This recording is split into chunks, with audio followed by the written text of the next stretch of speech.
أعوذ بالله من الشيطان الرجيم.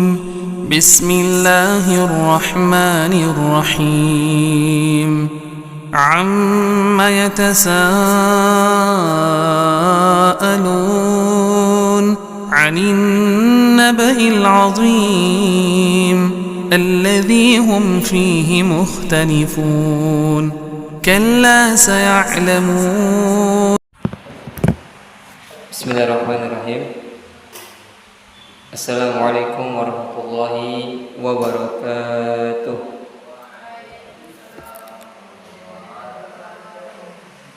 Innal hamdalillah nahmaduhu wa nasta'inuhu wa nastaghfiruh wa natubu ilayhi wa na'udzu billahi min shururi anfusina wa min sayyiati a'malina may yahdihillahu fala mudilla lahu wa may yudlil fala hadiya lahu.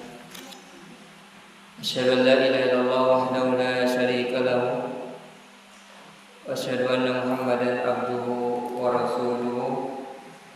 Allahumma shalli wa sallim ala nabiyyil karim wa ala alihi wa sahbihi wa man tabi'ahum bi ihsanin ila yaumiddin.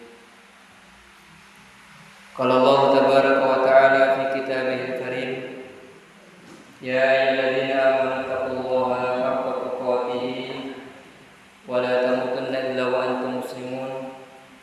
Ya ayyuhan nasu taqu rabbakum alladzi khalaqakum min nafsin wahidah wa khalaqa minha zawjaha wa bassa minhuma rijalan katsiran wa nisaa'a. Fattaqullaha alladzi tasaaluna bihi wal arham, innallaha kana 'alaikum raqiba. Ya ayyuhalladzina amanu taqullaha wa qulu qawlan sadida yuslih lakum a'malakum wa yaghfir lakum dhunubakum wa may yuti'illaha wa rasulahu faqad faza fawzan 'azima. Amma ba'd, fa inna ahsanal kalami kalamullah wa khairal hadi Muhammad sallallahu alaihi wasallam wa syarrul umuri muhdatsatuha wa kullu muhdatsatin bid'ah wa kullu bid'atin dhalalah wa kullu dhalalatin finnar. Kaum muslimin wal muslimah wa ayyatullahi rahimani wa rahimakumullah jami'an.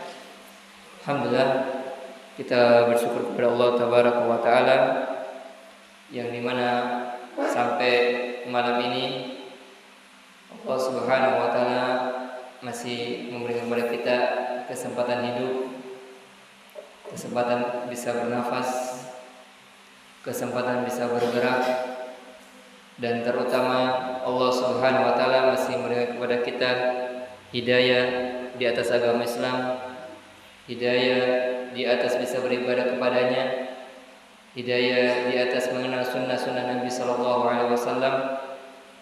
Dan ini bentuk kewajiban kita adalah mensyukurinya. Dan juga tidak lupa kita bersalawat kepada Nabi kita yang mulia Rasulullah sallallahu alaihi wasallam setiap nama beliau disebut. Ayyuhal muslimun wa ayyatul muslimah wa ayyatullah rahimani wa rahimakumullah jami'an. Kita masih berada di bulan Zulhijjah, tepat tanggal 27 dari tahun 1447 Hijriah, dan kemungkinan antara 2 hari atau 3 hari akan masuk dari awal tahun Hijriah, yaitu bulan Muharram. Yang kita tahu bulan Muharram adalah salah satu dari bulan yang disucikan, yang dimuliakan. Allah Subhanahu wa taala berfirman, inna iddata syuhuri indallahi isna asyara syahran fi kitabillahi yawma khalaqas samawati wal arda minha arba'atun hurum. Sesungguhnya bilangan atau jumlah bulan yang ada di sisi Allah Subhanahu wa taala adalah isna asyara syahran, 12 bulan yang terdapat di dalam penetapan Allah Subhanahu wa taala pada di mana hari Allah ciptakan langit dan bumi, Dari 12 bulan itu terdapat 4 bulan yang suci. Yang dimuliakan adalah sebagaimana Nabi SAW menjelaskan dalam hadisnya, 3 bulan berturut-turut saling berdempetan dan 1 bulan yang terpisah.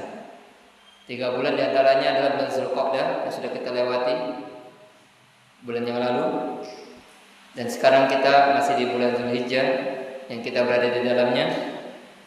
Dan nanti bulan depan adalah bulan Muharram yang dimana di dalamnya terdapat salah satu amalan, yaitu berpuasa pada tanggal 10 Muharram yang kita kenal dengan Shaumu Asyura, puasa Asyura, yang dimana ini sebagai tanda gembiranya Nabi Musa alaihissalam diselamatkan dari kejaran Fir'aun dan bala tentaranya yang bertepatan dengan tanggal 10 Muharram.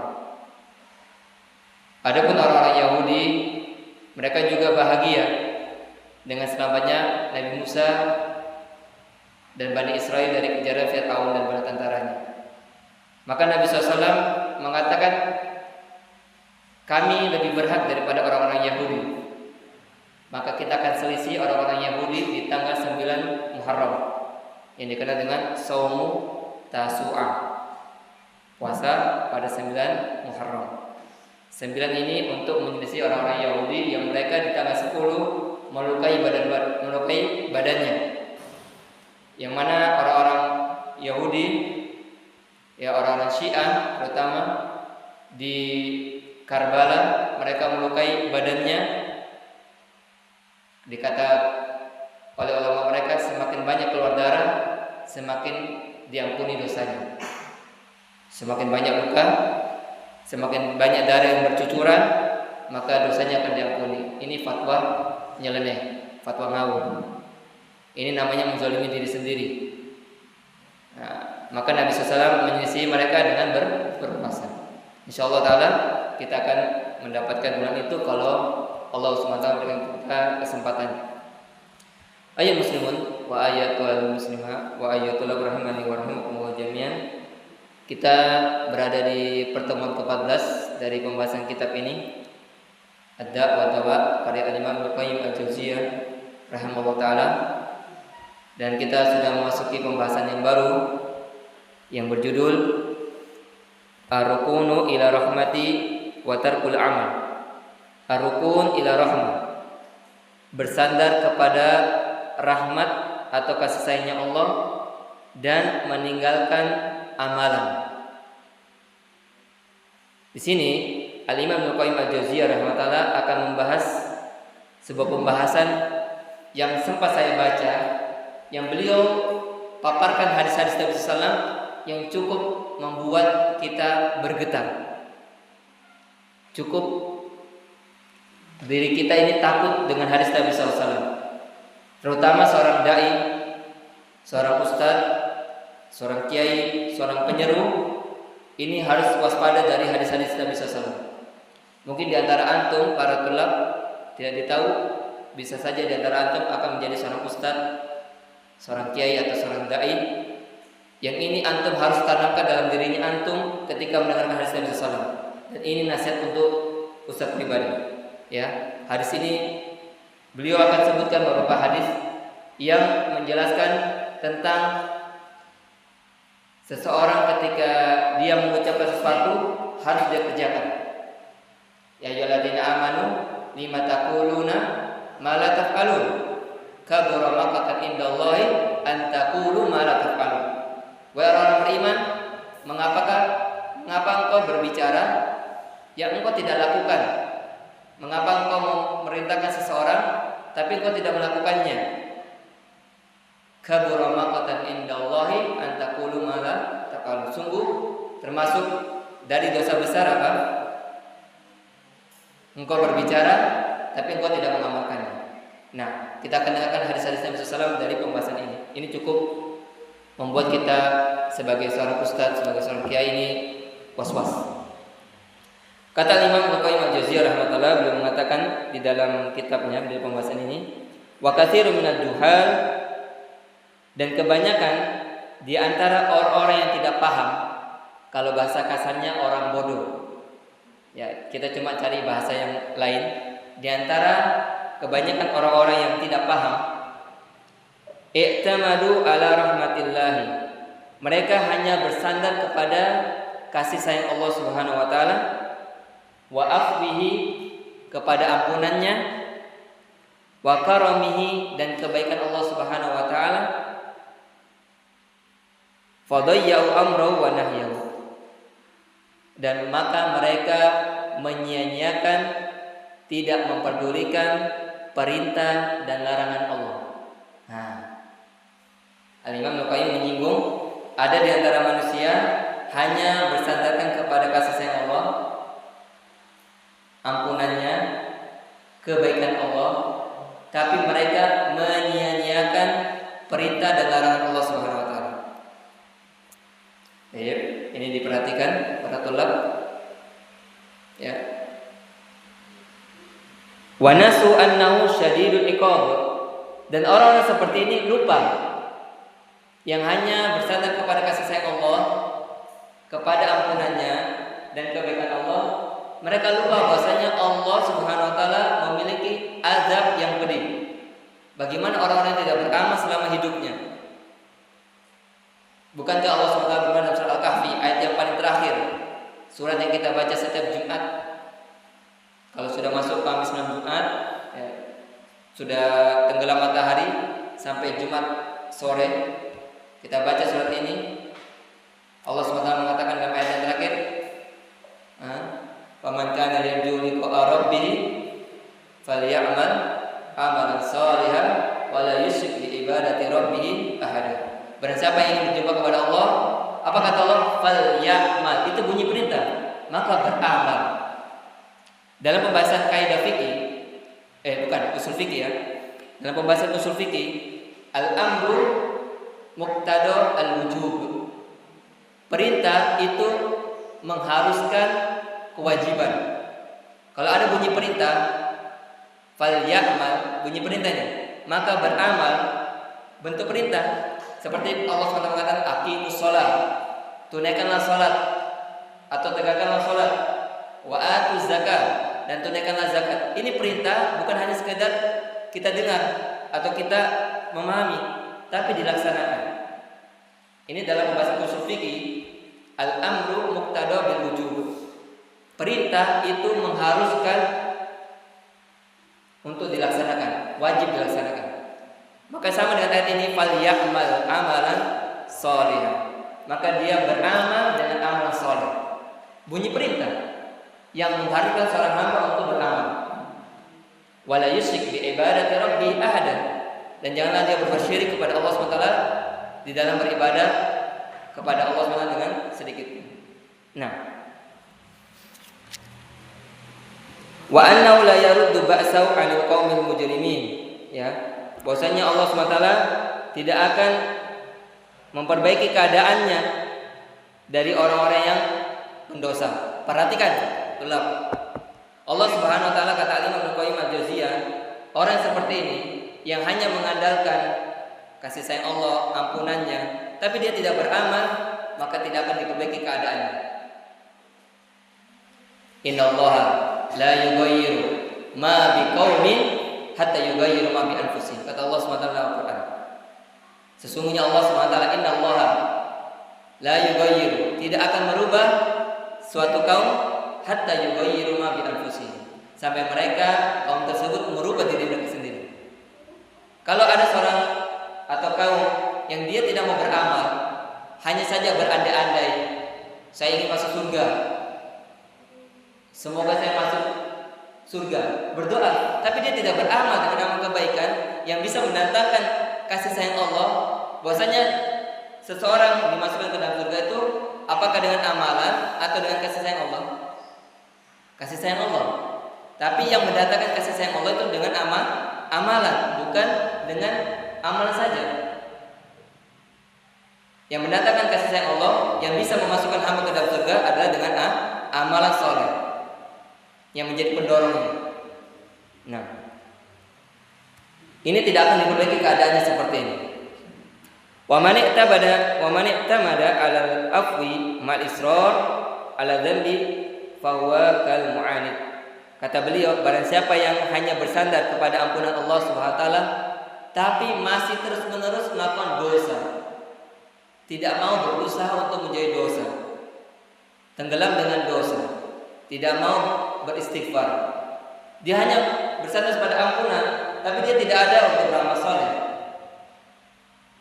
Seperti kata Nabi SAW, wa atqi sayyi'atal hasanata tamhuha wa khaliqin nasa bi khuluqin hasan.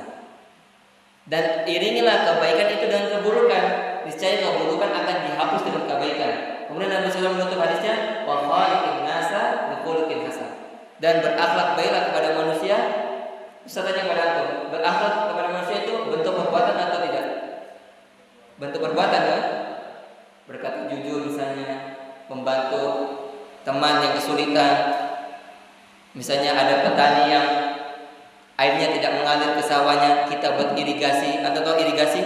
Aliran air, ya. Misalnya tanah kita dipakai untuk aliran air sampai ke sawah petani fulan. Kita berakhlak baik kepada hamba Allah yang lain. Wa khaliqin nas bi khuluqin hasan. Dan berakhlaklah kepada manusia dengan akhlak yang baik. Berarti bentuk perbuatan, bukan hanya sekedar kita bersandar kepada ampunan Allah tapi kita tidak berbuat. Ya, tidak berbuat. Maka orang seperti ini seperti al-mu'anid, istilahnya kasarnya adalah kurang ajar. Kurang ajar. Dia hanya bersandar kepada Allah tapi dia tidak beramal. Ya, dia hanya bersandar kepada ampunan Allah, kasih sayang Allah dan kebaikannya Allah SWT tapi dia tidak mau beramal. Padahal Allah SWT menciptakan manusia dan jin, wa ma khalaqul jinna wal insa illa liya'budun. Dan tidaklah aku menciptakan jin dan manusia kecuali untuk aku, kecuali untuk mereka beribadah kepadaku. Beribadah itu bentuk perbuatan atau angan-angan. Bentuk perbuatan, bukan hanya sekedar angan-angan saja. Saya mau sholat tapi dia tidak melaksanakan sholat. Saya mau zakat tapi dia tidak tunaikan zakat padahal dia mampu. Saya mau berhaji tapi dia tidak melaksanakan haji padahal dia mampu dari segi harta dan dia mampu dalam kesehatan. Hanya sekedar angan-angan. Padahal tidak seperti itu. Dia harus menunaikan perbuatan-perbuatan. Jangan seperti orang Murji'ah. Orang Murji'ah memisahkan amalan dari iman. Mereka mengatakan iman itu hanya sekedar pembenaran atas tasdiq, pembenaran, kemudian hanya sekedar meyakini dalam hati bila amal, tidak perlu dengan perbuatan. Jadi kalau orang yang tidak melaksanakan sholat dalam kesehariannya, tidak pernah berpuasa, dia masih orang yang beriman. Mengerikan tidak pemahaman seperti ini? Mengerikan. Dan ini sudah dibantah oleh para ulama Ahlussunnah wal Jamaah. Orang-orang seperti ini hanya sekedar membenarkan, oh iya, bahwasanya sholat 5 waktu itu wajib, bahwasanya puasa Ramadan wajib, ya kan? Zakat itu wajib, tapi dia tidak melaksanakan. Hanya sekedar pembenarannya saja. Maka ini seperti pemahaman orang Murji'ah. Padahal dituntut untuk beramal, bukan sekedar membenarkan saja. Kalau orang membenarkan semua bisa. Kalau anak-anak SD ditanya, taruhlah anak kelas 3 atau kelas 4 SD ditanya, sholat isya wajib atau tidak? Wajib. Pasti akan jawab seperti itu. Anak SD kalau ditanya, kelas 3, kelas 4 atau kelas 5 SD, kalau ditanya sholat isya wajib atau tidak? Wajib. Sepakat. Nah, semua mengetahui membenarkan kewajiban tapi dia tidak beramal, maka ini termasuk pemahaman seperti orang-orang Murji'ah. Dan ini sudah ditahdir oleh para ulama Ahlussunnah wal Jamaah. Nah, qala Ma'ruf, berkata Ma'ruf, ya ini mungkin salah seorang nama ulama, raja'uka li rahmatin ma la tuti'uhu minal khazlani wal hamki. Harapanmu hanya kepada rahmat Allah, kasih sayang Allah Subhanahu wa taala, kepada engkau tidak taati. Maksudnya apa? Engkau hanya berharap kepada Allah Subhanahu wa taala, kasih sayangnya, tapi engkau tidak taati. Mentaati Allah dengan apa? Berbuat kebaikan, ya kan? Bukan hanya sekedar mengharapkan kasih sayang Allah, tapi tidak mau mentaati perintah Allah. Allah suruh sholat, tapi dia tidak sholat. Allah suruh berbakti kepada kedua orang tua, tapi dia tidak mau berbakti kepada kedua orang tua. Apa kata beliau? Minal fazlan, ini termasuk apa? Penghinaan dan termasuk bentuk kebodohan. Berkata Ma'ruf, harapanmu kepada Allah Subhanahu wa taala, tapi engkau tidak mentaati kepada pencipta, kepada Allah yang memerintahkan sholat, yang menciptakan, yang memberikan apa yang kau inginkan. Kau tidak taati, sama seperti bentuk penghinaan dan bentuk kebodohan. Berkata sebagian ulama, man qata'a adwan aw man quti'at adwan minka fid dunya bisarakatin salasati darahim la ta'manu an takuna uqubatuhu fil akhirati ala nahwi hadza. Kata sebagian ulama, barang siapa yang dipotong anggota tubuhnya dikarenakan mencuri. Saya dengar pernah Ustaz singgung masalah pencurian. Kalau ada seorang mencuri, kapan seseorang itu bisa dipotong tangannya oleh waliul amr, oleh pemerintah, bukan person, bukan orang per orang. Misalnya ada kiper, dia ajuan mencuri, langsung potong tangan. Tidak seperti itu. Tidak seperti itu. Yang memutuskan perkara dipotong tangan siapa? Waliul amr, pemerintah. Ya. Yang diminta fatwa adalah para ulama. Ulama bukan sembarang ulama. Ustaz belum dikatakan ulama, belum. Ya, ulama itu yang ilmunya sudah diakui oleh ulama lain. Dia bisa menguasai apa? Ilmu mustalah hadis misalnya, ilmu qawaid lughah, ilmu ushul fiqh, qawaidul fiqh, ya. Dan ilmu yang lainnya, ilmu disiplin. Nah, ini batas kapan bisa dipotong tangan? Seperti yang saya sampaikan, bahwasanya ketika ada seorang mencuri, yang dipotong apa? Tangan kanannya dulu. Apakah dipotong sampai siku? Tidak, hanya pergelangan. Setelah selesai dipotong, baru dimasukkan di minyak panas yang mendidih untuk menghentikan darahnya keluar. Kedapatan lagi mencuri, kaki kiri, hanya pergelangan kaki kiri saja. Sama juga dimasukkan di minyak panas sampai darahnya membeku, tidak keluar. Ketahuan lagi tangan kiri, kemudian kaki kanan. Nah, batasannya adalah seukuran 3 dirham. Kalau misalnya barang ini dikatakan sebagai para ulama, kalau misalnya barang yang dicuri oleh fulan atau fulana dan sudah mencapai 3 dirham, maka waliul amr berhak memutuskan dipotong tangan fulan atau fulana tersebut. Ya. Jadi waliul amr yang memutuskan perkara dipotongnya tangan seseorang. Nah, ini kata beliau sebagian ulama mengatakan apabila anggota tubuh seseorang dipotong dikarenakan mencuri dan itu sudah mencapai 3 dirham, maka itu tidak akan membuat kamu aman dari siksaan Allah SWT di akhirat seperti siksaan ini. Maksudnya begini kata Al-Imam Al-Qayyim, engkau saja ketika mencuri dan dipotong tanganmu tidak akan merasakan keamanan. Bagaimana nanti di akhirat yang balasannya lebih berat daripada ini, lebih dari dipotong tangan, ya, lebih berat dari dipotong tangan. Bukan hanya sekedar ya siksaan yang kita tidak tahu bagaimana kondisinya di hari kiamat orang-orang yang seperti ini. Sama juga seperti orang yang menggelapkan dana, para koruptor, ya. Jadi mereka menggelapkan dana untuk pribadinya mereka, memberikan makan kepada keluarganya dengan uang yang haram, memasukkan sama seperti memasukkan api di dalam perutnya. Orang-orang yang berbuat seperti itu, ya. Jadi bagaimana dengan apakah engkau merasa aman ketika di hari akhirat yang lebih pedih dari siksa ini? Di dunia saja engkau tidak mendapatkan keamanan, dipotong tanganmu karena kedapatan mencuri. Bagaimana di hari akhirat yang lebih berat siksaannya daripada itu? Wakil Al-Hasan, ada yang bertanya kepada Al-Imam Hasan Al-Basri. Pekan lalu siapa ini Al-Imam Hasan? Siapa ini? Man huwa? Al-Imam Hasan Al-Basri. Yang pekan lalu saya singgung. Rangga? Man huwa? Alif Tri. Man Imam Al-Hasan Al-Basri? Seorang ulama dari kalangan tabi'in. Ulamanya murid dari para sahabat. Jadi tabi'in adalah murid-murid dari para sahabat. Adapun tabi'in murid-muridnya dari para tabi'in.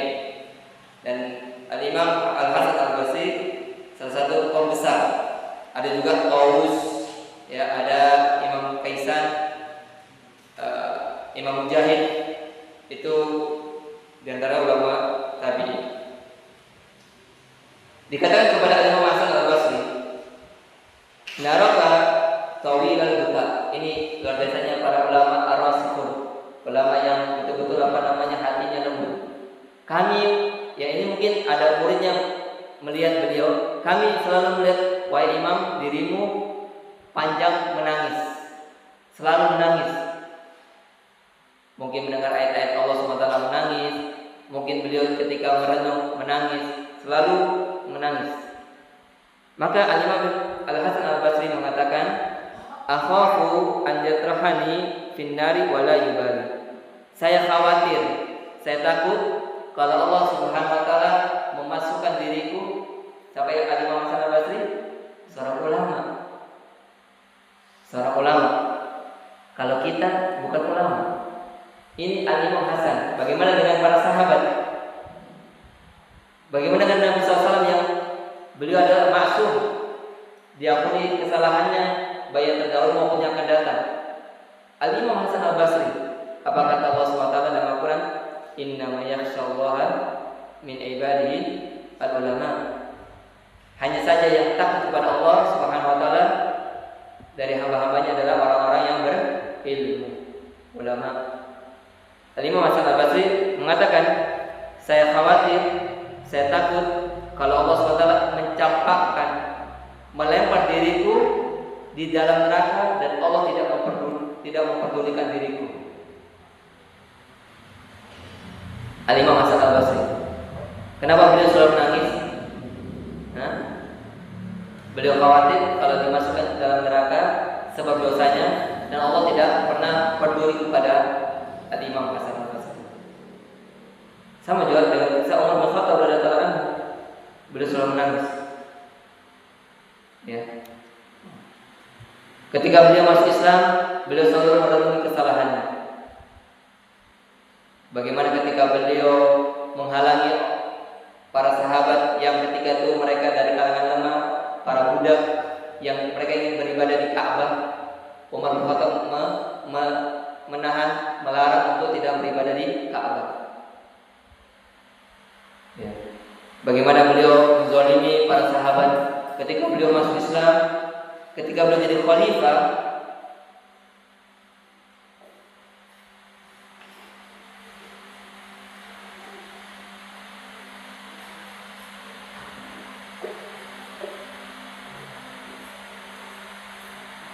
Beliau ketika jadi pemimpin,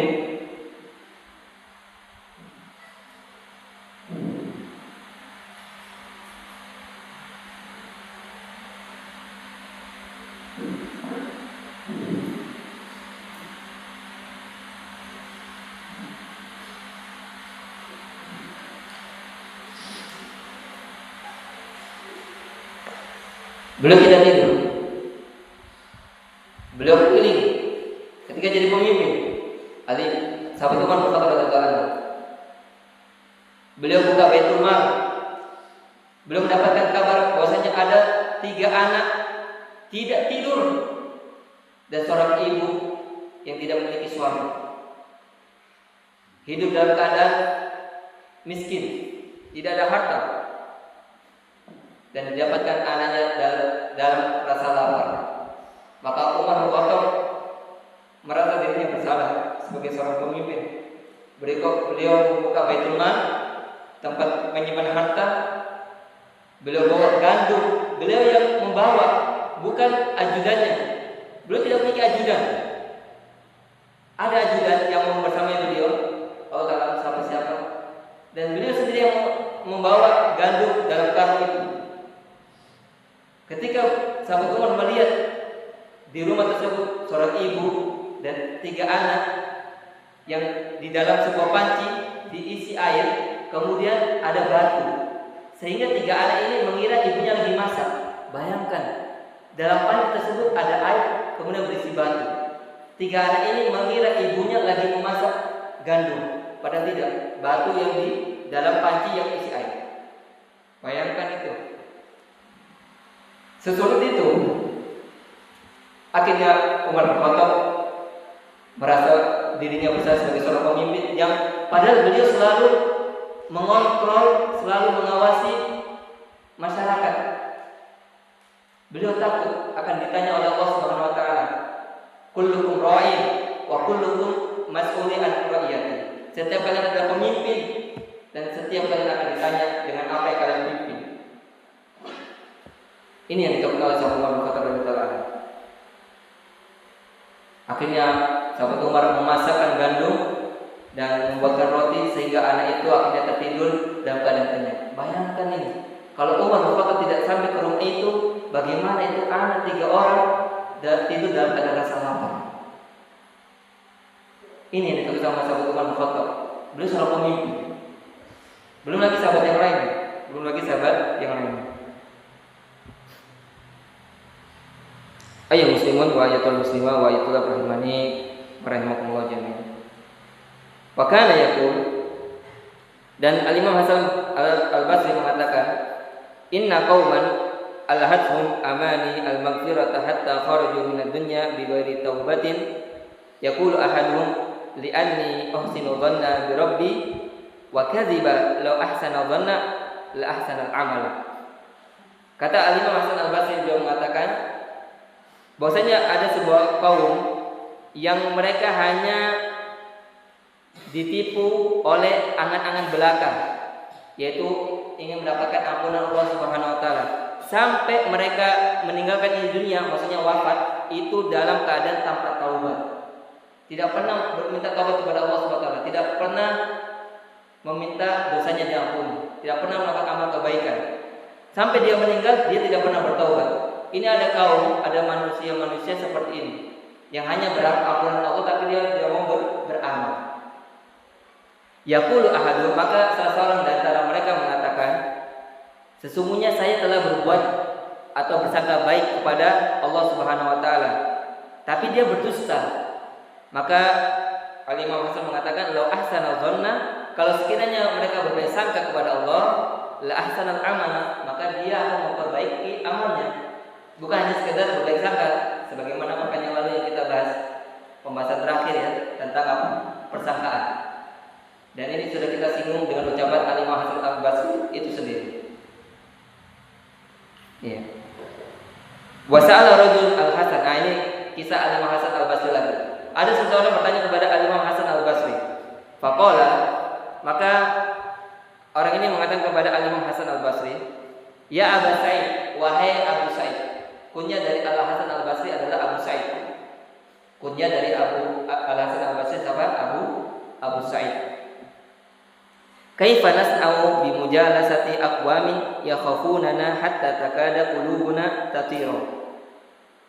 Bagaimana kami bermuamalah dengan kumpulan orang-orang yang mereka menakut-nakuti kami sampai hati kami ini ingin terbang. Maksudnya ada orang yang berkata kepada Al-Imam Hasan Al-Basri, bagaimana kami bisa bermuamalah dengan orang-orang yang selalu memberi kami perasaan takut atau memberi kami rasa was-was sampai hati kami ini akan terbang, ya seakan-akan terbang. Maka Al-Imam Hasan Al-Basri mengatakan, wallahi, demi Allah, li antashiba aqwama yukhawifunaka hatta tadrika amnan, kalau kalian menemani orang-orang seperti ini yang selalu menakut-nakutimu sampai engkau mendapatkan keamanan, khairun, itu lebih baik, min antashaba, daripada engkau menemani kumpul sama orang-orang yu'minuna, yang memberikan kamu rasa aman sampai datangnya rasa takut. Apa maksudnya Al-Imam Hasan Al-Basri ini? Itulah, jadi beliau mewasiatkan, menasihati kepada orang tersebut, orang ini mengatakan, "Wahai Imam, bagaimana kami bisa bermuamalah dengan orang-orang yang selalu memberi kami rasa takut?" Maksudnya seperti ini, memberikan ancaman tentang neraka. Kalau engkau tidak sholat, Allah akan siksa kamu. Apa hadis Nabi SAW tentang amalan yang pertama kali dihisab? Inna awalan nasi di antara amalan yang pertama kali dihisab adalah sholatnya. Kemudian juga yang hadis Nabi SAW yang lain, yang 3 kelompok, 3 golongan yang diseret ke dalam neraka. 3 orang tersebut siapa? Orang yang berjihad di jalan Allah, berperang. Kemudian apa? Orang yang membaca Al-Quran dan mengajarkan ilmu. Yang ketiga, orang yang berinfak, yang semua mengatakan karena Allah Subhanahu wa taala, ikhlas. Padahal Allah Subhanahu wa taala mengatakan mereka berdusta karena mereka riya, ingin dipuji oleh manusia, ingin dikenang oleh manusia, ingin dikata-katai oleh manusia, ingin disanjung. Maka ini sia-sia. Ya, seperti ini, ada orang-orang yang suka menakut-nakuti. Ingatlah, janganlah berbuat dosa. Ancamannya seperti ini. Sampai orang yang ditakut-takuti ini hatinya itu sempit atau seakan-akan dia tidak suka. Kemudian apa kata Al-Imam Hasan Basri? Wallahi, demi Allah, engkau berteman, engkau bersahabat, engkau kumpul dengan orang-orang seperti ini yang selalu menakut-nakutimu dengan ancaman Allah, dengan siksaan Allah, itu lebih baik daripada engkau bersahabat, engkau berteman, engkau kumpul dengan orang-orang yang selalu memberikan rasa aman. Tidak apa-apa, enggak sholat, masih lama hidup di dunia. Berapa umurmu? 25. Masih lama.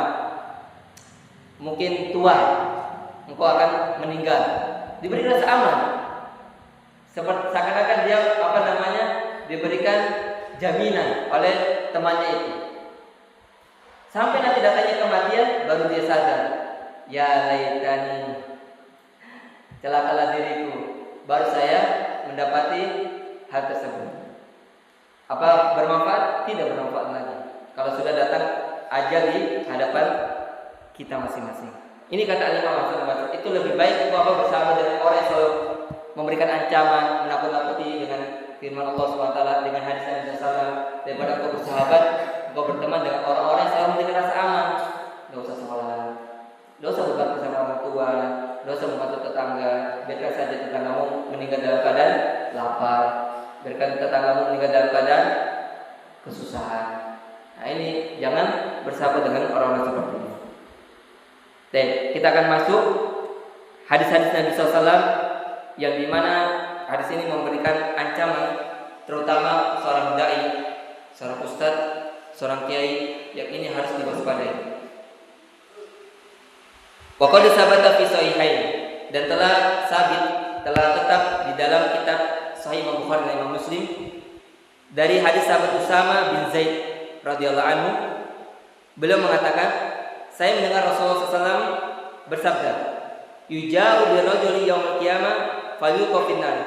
Didatangkan seseorang di hari kiamat, kemudian dilemparkan ke dalam api neraka. Apa penyebabnya ini? Seseorang ini langsung dilemparkan ke dalam api neraka. Fatan daliku aktabun batoni.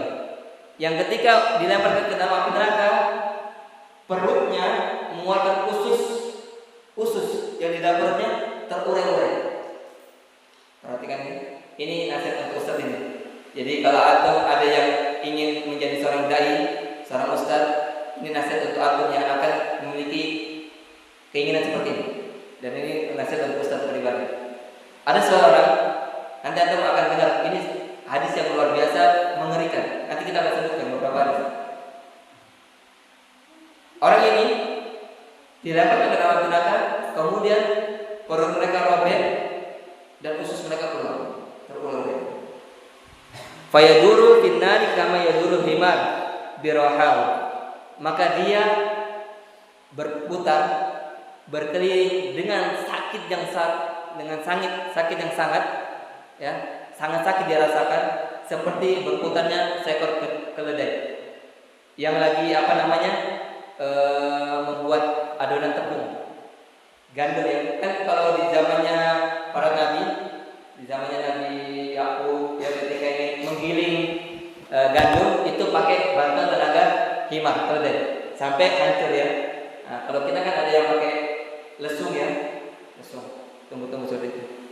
Fayatufu bi anna, maka orang-orang penduduk neraka mengelilingi orang ini yang lagi berputar-putar itu, merasakan sakit yang sangat sakit sampai ususnya naga keluar. Fayaqulun, maka penduduk neraka berkata kepada orang ini, ya fulan, wahai fulan, ma asabak, apa yang terjadi pada dirimu? Alam takun ta'muruna bil ma'ruf, bukankah engkau dahulu di dunia memberikan kepada kami kebaikan? Ya ayyuhalladzina amanu lima taquluna ma la taf'alun. Wa tanhana 'anil munkar, dan bukankah engkau yang melarang kami dari kemungkaran? Engkau memberikan kepada kami kebaikan dan engkau melarang kami dari kepada keburukan. Fayaqul, maka orang ini berkata, kuntu amirakum bil ma'ruf wa la ati. Iya, dulu saya di dunia menerima kepada kebaikan, tapi saya tidak pernah melaksanakannya. Wa anhaakum 'anil munkar wa atihi. Dan saya melarang daripada kalian kemungkaran, dosa, maksiat, tapi saya melakukannya secara sembunyi-sembunyi. Ini satu. Kedua, ini hadis yang membuat seorang dai, seorang ustaz seperti seseorang yang duduk di hadapannya antum, ini harus waspada. Ini ancaman untuk yang bergelar sebagai seorang pemuka agama, seorang ustaz, seorang kiai. Wa dzakara Imam Ahmad min hadis Abi Rafi. Dikatakan oleh Imam Ahmad, disebut Imam Ahmad dari hadis sahabat Abu Rafi. Beliau mengatakan, Rasulullah ketika itu melewati pekuburan di daerah Baqi. Baqi ini pekuburan para sahabat. Nanti kalau atau umroh atau haji atau belajar di UI, atau melewati pekuburan Baqi, di situ kuburannya para sahabat, termasuk di dalamnya ada kuburan Aisyah. Yang mana ketika ke orang Syiah datang ke Baqi, mereka menginjak-injak, meludahi. Ini orang Syiah Rafidhah menghina, tapi ada askar tentara Arab Saudi yang mengusir mereka. Dihina oleh orang Syiah karena mereka membenci para sahabat. Nah, faqala, maka Nabi SAW mengatakan uffil laka. Ketika Nabi SAW melewati kuburan Baqi, beliau mengatakan celaka engkau. Setiap melewati kuburan Baqi, kuburannya, Nabi SAW tidak langsung mengatakan kecuali dengan wahyu.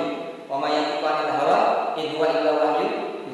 Belum mengatakan kuburan ini celaka engkau. Padahal itu anal yuridun. Maka saya, yaitu Abu Rafi, mengatakan saya yang dimaksud oleh Nabi. Beliau mengira kalau dia yang dituduh celaka, padahal yang dimaksud adalah kuburan orang yang dalam kubur tersebut. Faqala, maka Nabi SAW mengatakan, "La, bukan kamu yang dituduh, bukan kamu yang celaka. Walakin hadza qabru fulan, akan tapi seorang fulan yang di dalam kuburan ini yang celaka." Kenapa orang yang celaka? Ba'athu sa'iyan ila al-Qur'an. Ketika di dunia, ketika masih hidup, orang ini saya beri amanah sebagai penarik zakat, amil zakat. Saya tanya kepada antum, amil zakat boleh nggak menerima hadiah? Boleh nggak orang yang dari Basnas, kan ini resmi dari pemerintah, boleh nggak dia menerima hadiah dari orang yang beri amil zakat? Misalnya dikasih motor, boleh nggak dari motor? Boleh? Oh boleh. Arham, boleh nggak? Kalau misalnya arham itu jadi penarik zakat, antum digaji sama pemerintah. Antum misalnya satu anggota dari Basnas Pangkor misalnya, antum sudah digaji pemerintah ya. Boleh nggak antum terima satu unit rumah? Boleh nggak antum terima? Boleh nggak antum terima satu unit rumah? Tidak diperbolehkan. Sebagaimana orang ini yang telah melakukan apa? Dia menerima zakat, menarik zakat dari orang-orang, tapi dia menerima namirah, sebuah kain, hanya sepotong saja, sebagai bentuk hadiah karena menerima zakatnya dari orang tersebut. Menarik zakat orang yang mampu untuk diberikan kepada orang yang tidak mampu. Kemudian kata Nabi Sallam, "Faduriyat miswa minar." Maka orang tersebut dari dalam kuburannya ini dipakaikan kain sebagaimana kain yang pernah diambil dari api neraka. Berarti menunjukkan tidak boleh menerima hadiah dari orang yang ditarik zakatnya. Hati-hati antum. ketika nanti antum menjadi orang yang sukses, antum jadi basnas atau lasnas atau orang yang berkecimpung dengan zakat, hati-hati. Tidak boleh ini gulu. Artinya apa? Antum sudah digaji pemerintahan, ya, sudah dijamin kehidupannya, tapi antum masih menerima dari barang lain hadiah. Hadiah itu umal bulu, kata Nabi SAW. Hadiah itu umal bulu. Hadiah untuk para pekerja pegawai itu bulu, termasuk bentuk sombong jogo. Itu tidak diperbolehkan. Ini kedua, ya, mengerikan tidak? Mengerikan, ya. Kemudian dalam musnadnya Imam Ahmad juga dari hadis sahabat Anas bin Malik, beliau mengatakan Rasulullah SAW bersabda, "Marartu laila usriyabi ala qaumin tukraju syifahahum bimaqariri minnar." Ini agak mengerikan lagi. Dengarkan. Ini nasihat untuk ustaz pribadi dan antum yang berkeinginan menjadi seorang dai, seorang ustaz. Ya, tidak mudah, tidak mudah. Banyak ancaman. Nabi SAW ketika itu melewati, ya, sebuah langit, dan ketika itu Nabi SAW diperjalankan usia. Kan apa kata Allah SWT dalam surat Al-Isra? Bagaimana bunyi ayatnya yang pertama? Hah? Sebaliknya gak dengar. Hah? Ya. Jadi ketika itu beliau diperjalankan dari Masjidil Haram ila Masjidil Aqsa, ya. Asra bi awalil lailan ila Masjidil Aqsa ila Masjidil Haram. Ila Masjidil Haram ila Masjidil Aqsa, diperjalankan. Kemudian dinaikkan. Kemudian beliau diperlihatkan sebuah kaum yang mereka mulutnya digunting dari api neraka. Digunting dari api neraka. Fakultu, maka Nabi SAW bertanya kepada malaikat Jibril, "Man haulai?" Siapa ini wahai malaikat Jibril? Siapa yang mulut ini mereka digunting dari api neraka? Qalu, maka malaikat Jibril mengatakan, "Khutaba'ukum malaika," yaitu para ustaz, para pemuka agama, orang yang suka menyampaikan semua agama dari kaummu ketika di dunia. Kan ya'muruna an-nasa bil-birr. Apakah ancaman ini untuk ustaz? Tidak juga.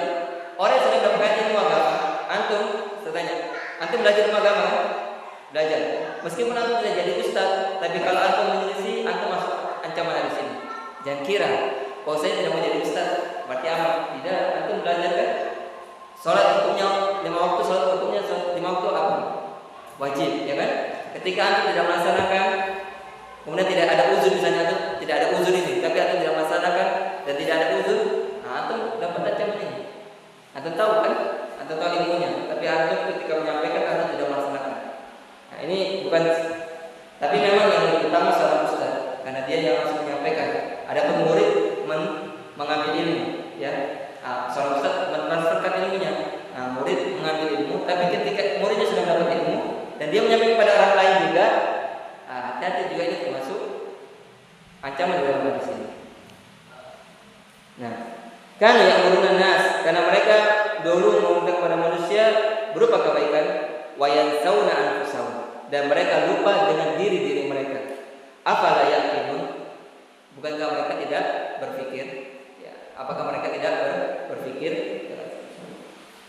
Wa fi aidan min hadisihi, dan termasuk juga dari hadis Imam Ahmad bin Hanbal dari sahabat Anas bin Malik, Rasulullah bersabda, "Lama urija bi marartu bi qaumin," ketika saya dimi'rajkan, dinaikkan oleh Allah Subhanahu wa taala, saya melewati sebuah kaum yang mana kaum tersebut memiliki azfar, atau azfar, kubu-kubu min nuhas yakhmashuna biha wujuhahum wa sudurahum.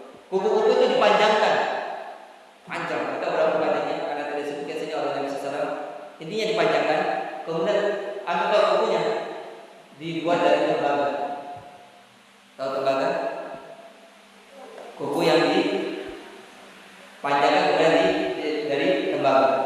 Kemudian mereka mencakar wajah mereka dan dada mereka, mencakar diri sendiri, wajah dan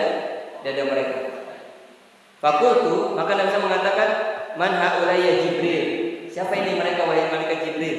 Faqala, maka malaikat Jibril mengatakan, haulai alladziina ya'kuluna luhuman nas wa yaqauna fi a'radihim. Mereka dahulu suka ghibah. Hati-hati. Antum tahu pada ghibah?